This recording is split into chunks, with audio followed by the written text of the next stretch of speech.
16 വർഷത്തോളം വീട്ടിനകത്താണ് താമസിച്ചത്. അപ്പം പിന്നെ കണ്ടിട്ടുള്ളത് ഹോസ്പിറ്റലും പിന്നെ കുറച്ചൊക്കെ സ്കൂളിലൊക്കെ കണ്ടിട്ടുള്ളൂ. അങ്ങനെ ഒരു ഇതിലാണ് സ്കൂൾ ജീവിതം എന്നൊക്കെ പറഞ്ഞു കഴിഞ്ഞാൽ അതിനേക്കാളും ഒരു ഓസ് അവസ്ഥയിലായിരുന്നു. 10ാം ക്ലാസ് പഠിക്കുന്ന ആ രീതിയിലാണ് സൈക്ലിംഗ് സ്റ്റാർട്ട് ചെയ്യുന്നത്. സൈക്ലിങ്ങിൻ്റെ ജേണി സ്റ്റാർട്ട് ചെയ്യുന്ന പോയിന്റിൽ ഇങ്ങനെ ഒത്തിരി ഡിഫിക്കൽട്ടി ഉണ്ട്. നമുക്ക് ഒരു കാറിൽ ഇങ്ങനെ സൈക്കിൾ ഇത്രയും ഹെൽത്ത് ഇഷ്യൂസും ഇപ്പോൾ 13 സർജറി ഉള്ളപ്പോൾ ആ ടൈമിൽ കഴിഞ്ഞിട്ടുണ്ടായിരുന്നു. അപ്പോൾ ആ സർജറിയും വെച്ചിട്ടുള്ള ഒരു അവസ്ഥയിൽ മുന്നോട്ട് പോകുക എന്ന് പറഞ്ഞാൽ ഒത്തിരി ബുദ്ധിമുട്ടുള്ള കാര്യമായിരുന്നു.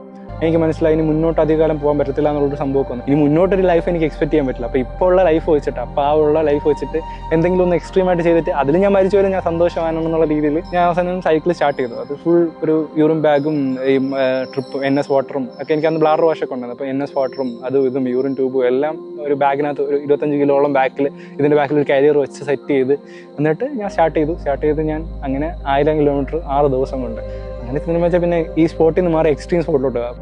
എനിക്ക് ആക്ച്വലി ഈ സമൂഹത്തിനോട് പറയാനുള്ളതെന്ന് വെച്ച് കഴിഞ്ഞാൽ നമ്മുടെ നാട്ടിൽ അങ്ങനെയുള്ള